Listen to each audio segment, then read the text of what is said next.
Halo semua, perkenalkan nama saya Fibri Ardela Rosa dengan NIM 12324111003. Di sini saya akan membuat video pembelajaran mengenai bab 7 daerahku kebanggaanku. Selamat menyaksikan. Di acara pergelaran budaya besok, aku mau membawa batik buatan nenekku. Besok aku juga membawa batik. Wah, ternyata kita sama. Iya, karena batik mempunyai sejarah loh. Karena batik merupakan salah satu warisan budaya kita. Setelah kita melihat percakapan antara kedua anak tersebut, sekarang kita masuk pada topik A, seperti apakah budayaku? Seperti yang kita tahu bersama, bahwasanya Indonesia memiliki berbagai keragaman warisan budaya. Ada dua jenis warisan budaya, yaitu warisan budaya benda dan warisan budaya tak benda. Warisan budaya benda adalah warisan budaya yang bisa kita lihat dan raba. Contohnya bangunan, pakaian, makanan, senjata tradisional, alat musik, dan alat-alat produksi. Sedangkan warisan budaya tak benda adalah warisan budaya yang tidak bisa kita raba, namun bisa kita lihat di sekitar kita. Contohnya musik, tarian, kebiasaan, keterampilan, bahasa, dan adat istiadat. Contoh warisan budaya yang harus kita jaga dari segi bangunan, yaitu Candi Borobudur. Candi Borobudur dibangun pada abad ke-8, yaitu pada masa Kerajaan Mataram kuno.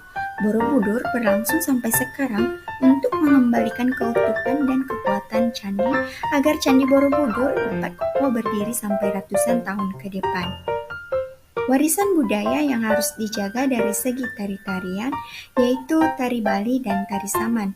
Tari Bali adalah beragam tarian yang berasal dari Pulau Bali. Tarian Bali tidak hanya berfungsi sebagai hiburan, tetapi juga mengandung makna spiritual dan religius yang mendalam.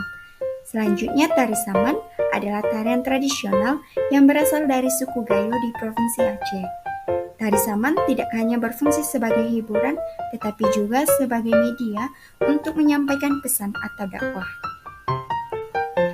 Dari segi kain, yaitu batik. Batik adalah salah satu warisan budaya Indonesia yang diakui oleh UNESCO sebagai warisan budaya tak benda pada tahun 2009. Dari segi pertunjukan, yaitu wayang kulit. Wayang kulit adalah bentuk tradisional dari kesenian wayang yang aslinya ditemukan dalam budaya Jawa dan Bali di Indonesia. Dari segi persenjataan, yaitu keris. Keris adalah senjata tajam kolongan belati dari suku Jawa yang memiliki ragam fungsi budaya yang dikenal di kawasan Nusantara bagian barat dan tengah. Selanjutnya dari segi aksesoris, yaitu noken. Noken adalah tas tradisional yang terbuat dari serat kulit kayu yang digunakan oleh masyarakat di Papua, Indonesia. Dari segi alat musik, yaitu angklung. Angklung terdiri dari beberapa tabung bambu yang digantung pada rangka bambu dan diikat dengan tali rotan. Dari segi kesenian, yaitu pencak silat. Pencak silat merupakan seni bela diri tradisional dari berbagai suku di Indonesia yang tersebar melalui kesenian Melayu Nusantara yang kepopulerannya kalah dari bela diri yang berasal dari negara lain. Setelah kita mengetahui contoh-contoh dari warisan budaya, maka kita juga harus tahu bagaimana cara menjaga warisan budaya kita, yaitu pertama, menjadikan budaya sebagai identitas. Kedua, mengekspor barang kesenian. Ketiga, memahami budaya sendiri. Keempat, tidak terlalu terpengaruh dengan budaya asing. Kelima, memiliki rasa cinta dan bangga pada budaya sendiri. Dan keenam, selalu mempertahankan budaya Indonesia. Sekarang kita masuk pada topik B, kondisi perekonomian daerahku. Pernahkah kalian memperhatikan kesibukan pagi hari di sekitar kalian? Pada pagi hari, seluruh warga akan sibuk mempersiapkan diri untuk beraktivitas.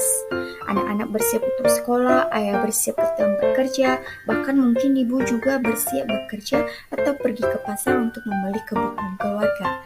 Ya, Di pagi hari, aktivitas ekonomi masyarakat mulai kembali bergerak.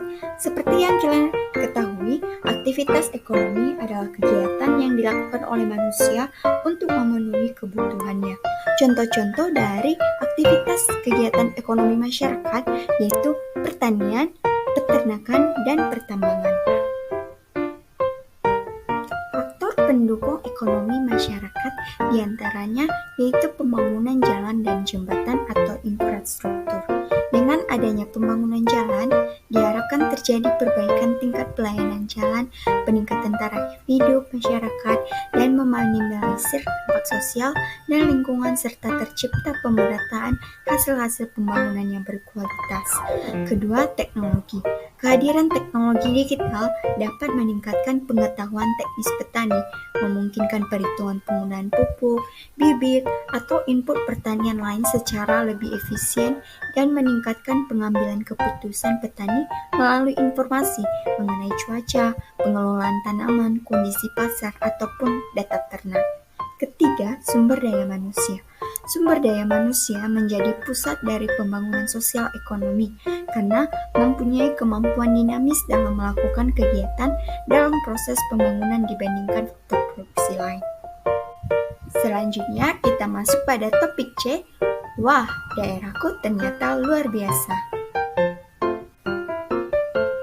Mengenai produk unggulan daerah, pasti di saat kita berwisata ke kota lain, seringkali kita membeli oleh-oleh ketika hendak pulang.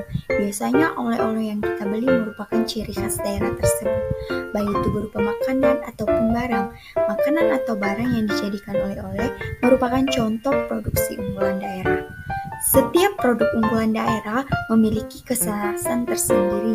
Hal ini yang kerap kali membuat kita selalu menghubungkan kota yang kita kunjungi dengan makanan atau barang yang menjadi ciri khasnya, seperti kopi.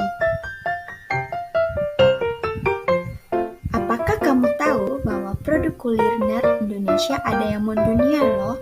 Di antaranya yaitu rendang. Rendang merupakan makanan khas Minangkabau yang tidak hanya terkenal di Indonesia, tetapi juga dikenal di banyak negara di dunia. Rendang mulai dikenal melalui wisatawan mancanegara yang datang ke Minangkabau. Selanjutnya, nasi goreng. Nasi goreng adalah hidangan yang sudah ada sejak lama di Indonesia. Asal-usul nasi goreng tidak diketahui pasti, namun diperkirakan bahwa nasi goreng sudah ada sejak abad ke-14. Selanjutnya adalah gudeg.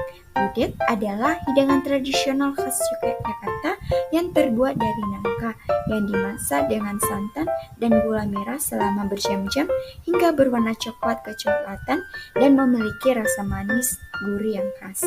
Selanjutnya adalah nasi liwet. Nasi liwet adalah hidangan nasi tradisional Sunda yang dimasak dengan santan, ayam atau makanan laut dan berbagai bumbu.